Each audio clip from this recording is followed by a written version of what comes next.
Welcome to Fireside Giants. My name is Alex with my co-host here, Anthony Rivardo, trying to enjoy a little weekend away, a week away in Canada, get some skiing in, and the Giants just nonstop news every single day. So you know how it goes. The work doesn't end, the grind doesn't end. And here we are.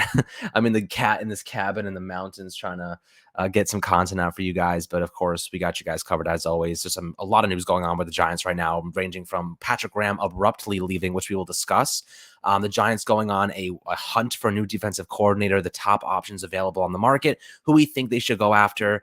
There's a lot of new, candidates kind of coming out of the woodworks here, ranging from Chicago Bears former DC Sean Desai. Wink Martindale, Vic Fangio is a guy who people really like and are talking about. Jim Schwartz just came out of the woodwork as a prospect for the job. So a lot of new guys, but at the end of the day, the Giants have to fill this vacancy that Patrick Graham abruptly left behind. And what is the impact of that? How does that affect Brian Daboll? These are all things I do want to discuss today, Anthony. Before we dive into it, how you doing today, my friend? I'm doing all right. I'm really disappointed to see Patrick Graham leave the New York Giants and go over to the Las Vegas Raiders. I thought that Patrick Graham was going to be a really great asset for the Giants, and the fact that he brings continuity in the defensive coaching staff, right? We brought in a new offensive coordinator, new head coach, basically knew everything. But if we could have kept some continuity on the defensive side of the ball, that would have been pretty exciting to me. Unfortunately, that will not be the case. He's gone over to Las Vegas Raiders. I'm curious to see if it ever comes out exactly why he did that, what was his reasoning. But you know what? At the end of the day, is what it is. Now Brian Daboll is tasked with finding a new defensive coordinator for the Giants. I'm curious to see who he selects. But there are a lot of really solid candidates out there that he's reportedly going to decide between. So I'm excited to see exactly who he picks. And I'm excited to discuss with you, Alex, who he might select. Absolutely. Well, I'll tell you what, you mentioned why Patrick Graham decided to leave, right? Now, I imagine there has to be some awkwardness left over from Joe Judge leaving. That was his right-hand man. And then suddenly, like, Patrick Graham, we want you to stay. He's probably like, oh, you know what? You just fired one of my best friends in the football world. Maybe I don't want to stay. He was also really good friends with Brian Flores. Now Flores is going on this the situation ongoing with him, Bingo. which might be a reason he felt a little awkward staying, That's what I out of think. respect. Right. So it could be respect for Judge. It could be respect for Flores. Who knows? And at the same time, look over the Las Vegas Raiders. Who's their new head coach? Josh McDaniels, another really good friend of his with the New England Patriots back in the day. They coached together. So when you're considering all those different factors, I mean, why would he stay with Brian Daboll? His connection with Josh McDaniels is far stronger. They're actually in a playoff situation. He has Max Crosby at his disposal, some really great defensive pieces that he can really maximize. The Giants are in a full rebuild. This is his chance. If he goes to the Las Vegas Raiders, maybe he propels himself into a head coaching position. I totally understand why Patrick Graham wanted to leave, and I don't doubt him. I don't question his motives, because ultimately that's the Las Vegas Raiders present a better opportunity for him to win and put himself in a position for a promotion a lot sooner than the Giants are going to give him that opportunity. So, and in addition, they interviewed him for the head coaching spot. They didn't let him. They obviously did not promote him to that. So I think it's probably best for him to just cut it clean, just a clean cut, and go and try to find a better situation elsewhere. So I'm not surprised that he left. But now we're left with a vacancy we have to fill. And Anthony, I want to discuss a couple of names here, and I'm sure all you guys are wondering, who will the Giants go with? So the first guy I want to discuss is Don Wink Martindale. A lot of people really like him. Why is Don Wink Martindale a top option for the Giants? Well, he tends to do a lot of the same things as Patrick Graham tried to do in the first couple games this past season. They've run a lot of cover one in Baltimore, a lot of heavy blitz packages, trying to throw quarterbacks off their game. But the thing that I don't like about Martindale is that his defense is so aggressive, it needs a competent offense to back it up, right? Because defenses that play a lot of cover one, a lot of man coverage, they get beat a lot over the top, right? They give up big plays, but they create a lot of turnovers and they pin a lot of the offenses back, right? So it's a trade-off. You're either going to give up a lot of big plays, or you're going to get really good field position for your offense, because they're going to, you're going to pin them back with sacks and whatnot, third and longs. That's kind of the key. You want to put teams in position of third and longs.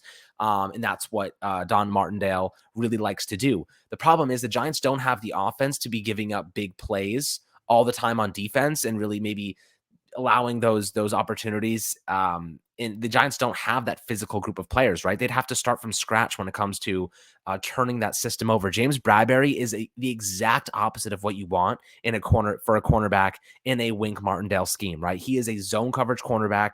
Patrick Graham tried to force him into this man coverage system early on this past season, and it failed miserably. And he had to go back to that zone bend, don't break defense that we are all so accustomed to seeing. With that being the case, Anthony, when you're looking at Martindale, I think he would be a tremendous add because he's experienced. He can do a lot of things with your defense in terms of creativity, unique blitz packages and stuff, and really getting the most out of your defenders. But you're putting your defense in a tough spot because a lot of those guys are going to be young. He's going to want to trade Bradberry. I guarantee it, because that's not a guy he wants to fit in his system. Adoree Jackson's exactly the type of cornerback he would love, though. So we're probably going to try to keep Adoree Jackson, trade Bradberry if you go after a Wink Martindale. But when you're looking at him, what makes you so excited about his style? Do you think he'd be a good option for the Giants? And for the record, I'm not saying he's a bad option. I'm just saying I don't think our personnel exactly fits what he likes. Personally, I do think that he's a good fit for the Giants just because he is such a great coach. I mean, he almost had the Giants head coaching job during the cycle where they went with Joe Judge. He's a really bright guy. Players love him. He really captivates all of the players. He's a great leader. And I do think that his schemes are really solid. It's a 3-4 scheme. Giants already run a 3-4 scheme, so they wouldn't have to change up the personnel too much. The only difference might be that the Giants have more zone coverage corners rather than man coverage corners. But you know what?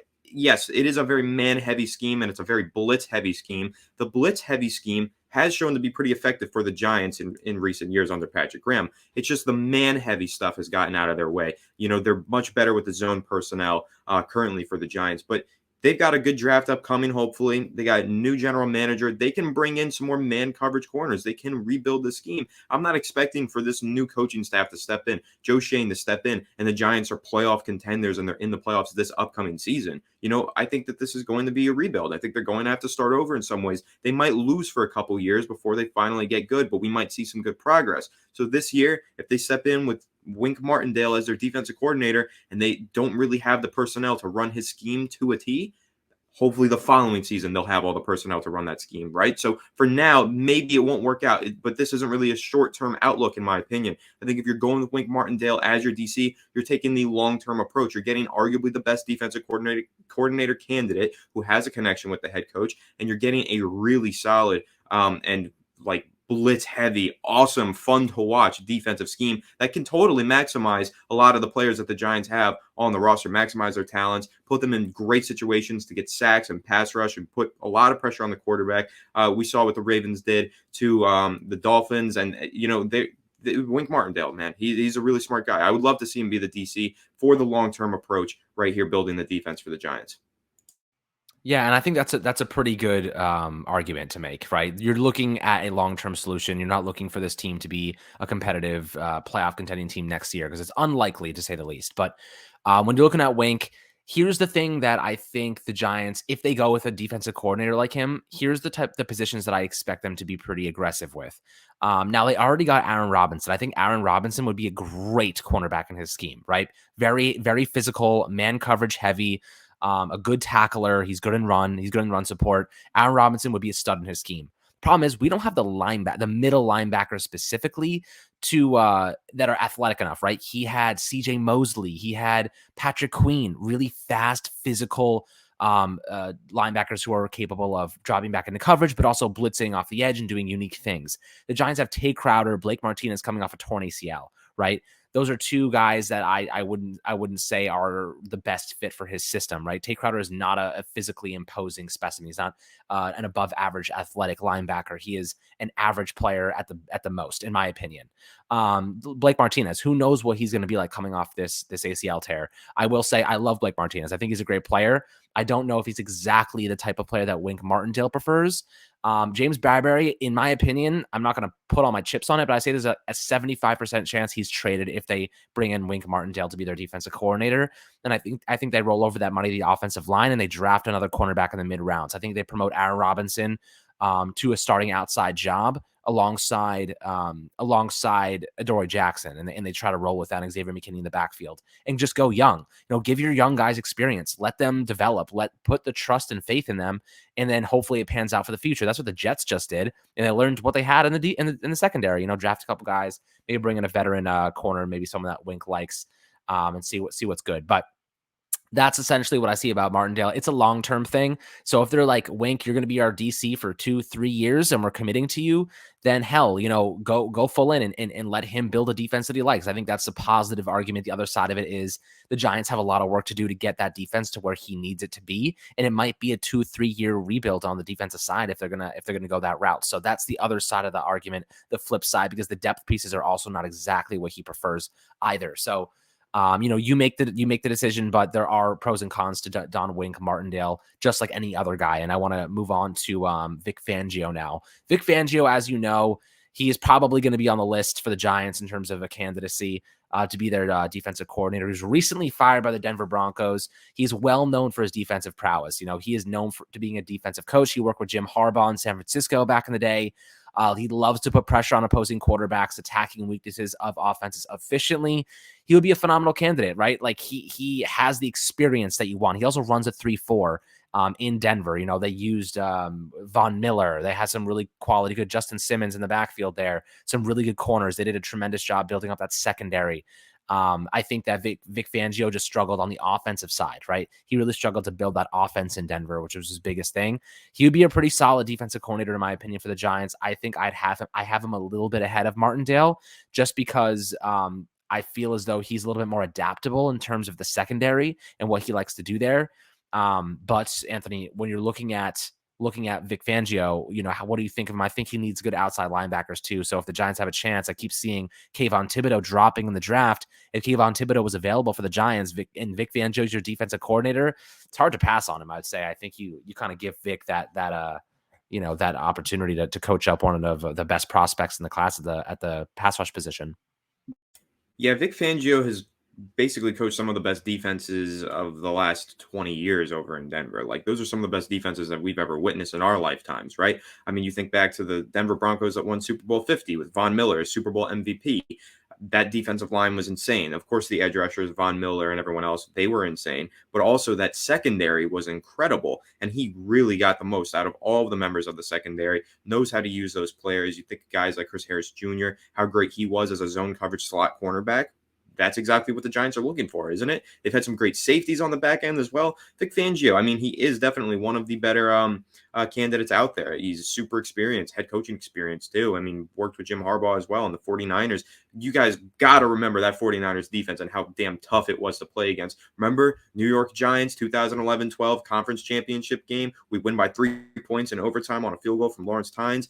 They were playing up against Vic Fangio and that crazy San Francisco 49ers defense that absolutely beat the shit out of Eli Manning all throughout that game. Now, thankfully, we had Eli Manning. He was strong, and he powered us to that victory. But most quarterbacks were not able to do that. That's why they went to 3 straight conference championship games, including 1 Super Bowl appearance with the San Francisco 49ers. So Vic Fangio had a lot to do with that. Yes, their offense was great. Jim Harbaugh was a great head coach, but Vic Fangio was also an excellent defensive coordinator, and he really did put his defensive players into the best positions to succeed back in his time with the 49ers. And, of course, he continued to during his time with the Denver Broncos. So I really love what Vic Fangio brings to the table, and I do think that he would be a top candidate for the Giants this offseason.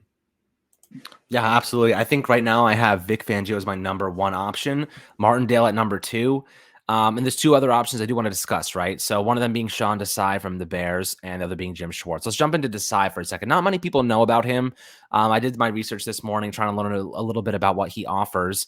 So he basically joined Chicago back in 2013 as a defensive quality control coach under Mel Tucker. When Vic Fangio actually took over the defense in 2015, Desai was retained and continued to learn under Fangio, right? So he's kind of a disciple of Fangio to a degree. I think that makes a lot of sense considering, he kind of has similar traits. He loves to put pressure on the quarterback. We saw the Bears defense last year, and that was Desai's first year as a defensive coordinator. They struggled to a degree. And, the injuries kind of hit them at times. Khalil Mack obviously going down was impactful, but they had some really good games there. They kept them in games for the most part. The offense was really struggling. But when you look at Desai, he has 1 year of DC experience.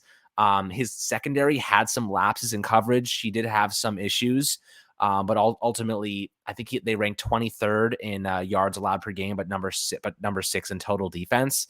So he did have some success in areas. He did a pretty good job with Robert Quinn and Khalil Mack when they were on the field together. So I think that was something to point out in terms of a positive. The coaches love him apparently, or rather the players love him apparently. So that's something to keep in mind as well. You always want a coach that is a good leader at the same time.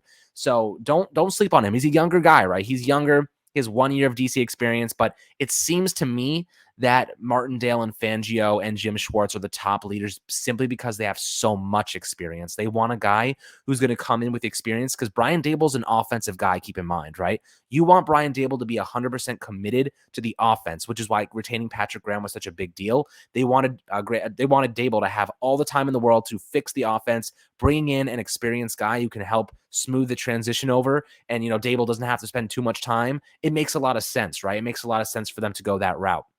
So, Anthony, when you're looking at Desai, is he an intriguing option? He only has 1 year of DC experience, but he's younger. He learned under Fangio. Maybe that is an opportunity for him the Giants may consider. Yeah, I think Desai is more of the boomer bust prospect, right? Like kind of that guy that you swing for the fences on, kind of the younger understudy. The Giants have the chance to interview Vic Fangio. They also have the chance to interview his protege, right? That's Sean Desai. Could Sean Desai be that boom or bust guy, right? You bring him in, he steps in, he's just incredible, blows everybody away, even though he doesn't have all the experience that you expect him to. Now, you touched on that as well, the experience thing, and I think the Giants are leaning towards more experienced prospects. They're going with a first-time head coach, going with a first-time offensive coordinator. So I do think it's a good idea to go with somebody who's been a defensive coordinator before, go with a more experienced prospect or candidate in that regard.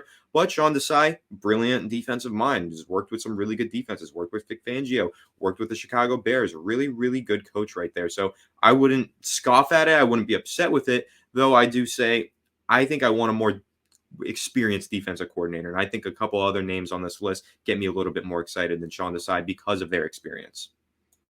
Right. And the last name I want to discuss is Jim Schwartz. Now, a lot of people, I immediately started looking through the comments to see what people's reaction was when it was announced they were intrigued by him. And people just said no, just no, no, no, over and over again. So essentially, Jim Schwartz has had 3 stints as a defensive coordinator in his coaching career. He was with the Philadelphia Eagles during their Super Bowl run to cap off the 2017 season, his most notable campaign.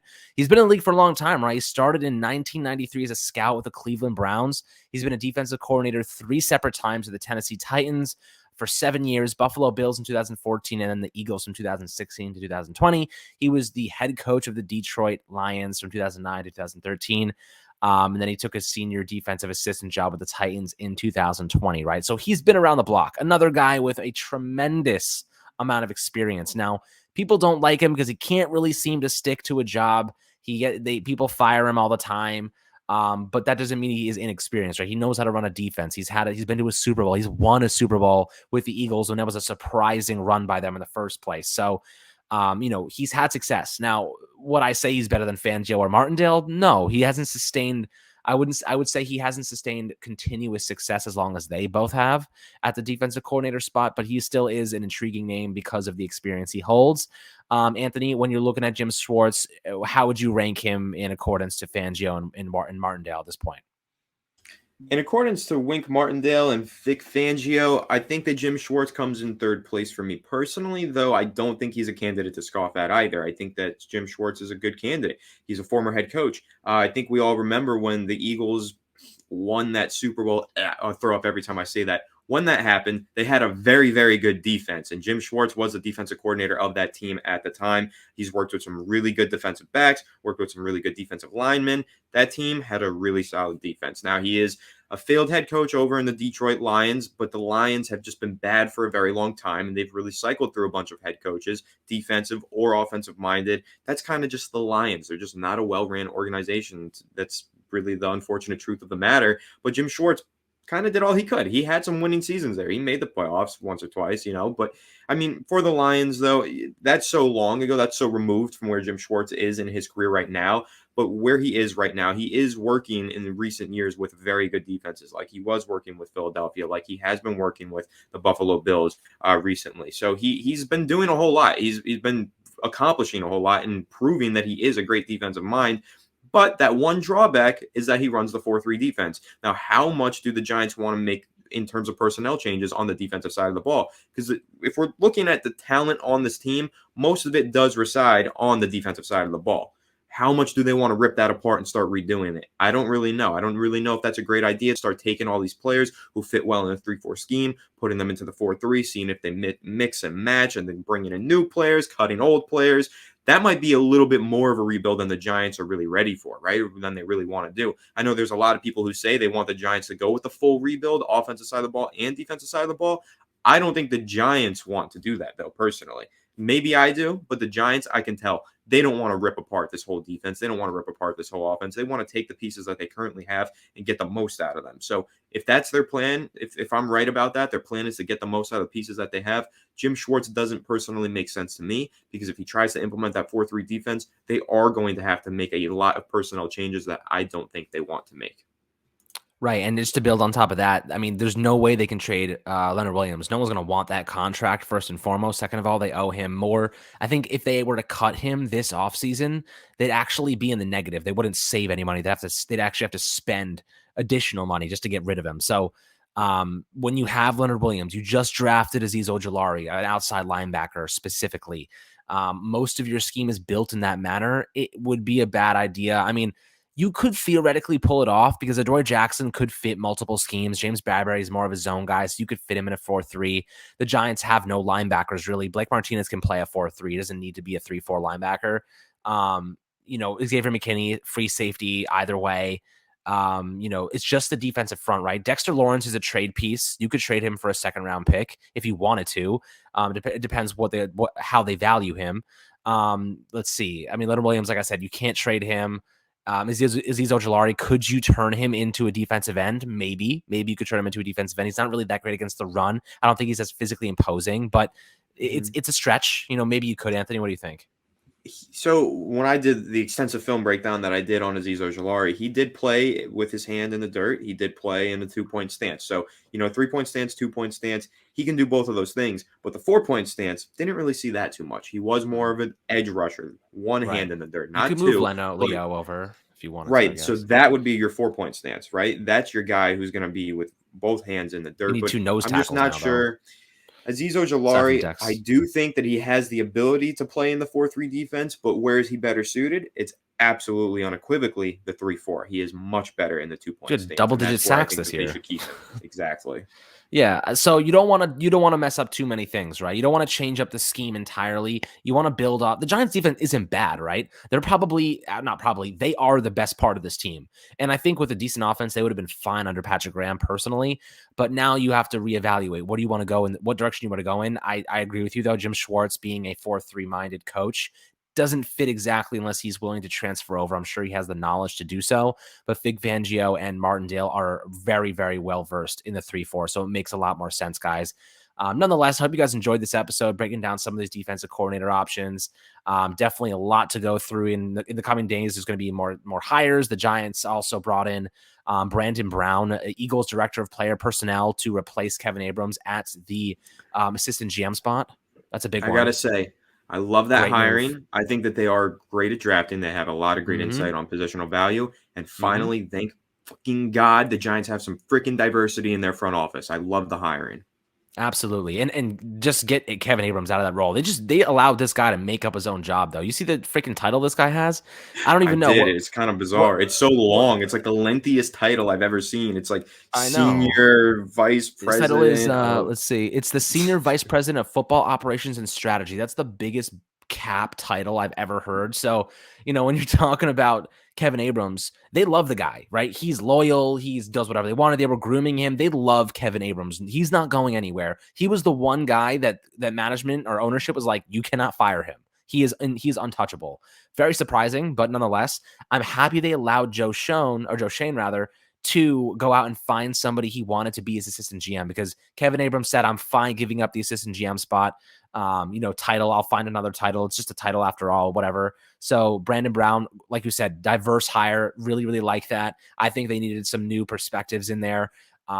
It's important, right? It's overall important for the NFL and the progressiveness of the league. But at the end of the day, it's about quality. And Brandon Brown is a quality director of player personnel, and he's coming in here, and it just adds even more perspective, even more opinion and quality opinion, educated opinion on draft prospects, free agent guys, more people to help this machine run well oiled. So I'm really excited about that. The Giants and ownership have given Joe Schoen and the management a lot more power to make specific decisions. And finally, they're making those right ones, those right decisions that make a lot of sense. Like, okay, that guy's really smart. That guy can help us win.